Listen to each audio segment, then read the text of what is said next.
ఇప్పుడు టైం ఎంత చూడు, 12:10 అయింది. అంటే ఇంటికాడ టైము 2:30. ఈ టైంలో వీళ్ళతో నేను డ్యూటీ.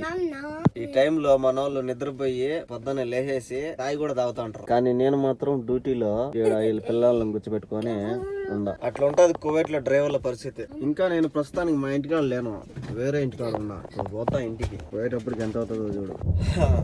ప్రస్తుతానికి ఇప్పుడే వస్తున్నా ఇంటికాడికి. టైం ఎంత అయింది చూడు, ఇది టైం 1:04 అయింది. మా ఇంటి ముందర లైట్లు కూడా ఆఫ్ చేసేసినారు, దివాని అన్ని మూసుకొని వెళ్ళిపోయారు. కానీ నేను మాత్రము పొద్దున్న స్టార్ట్ చేసిన బండిని ఇప్పుడు ఆఫ్ చేస్తున్నా. అంటే నా ఒక్కడి పరిస్థితి ఇట్లా లేదు, కువైట్ లో 70% డ్రైవర్ల పరిస్థితి ఇట్లనే ఉంది.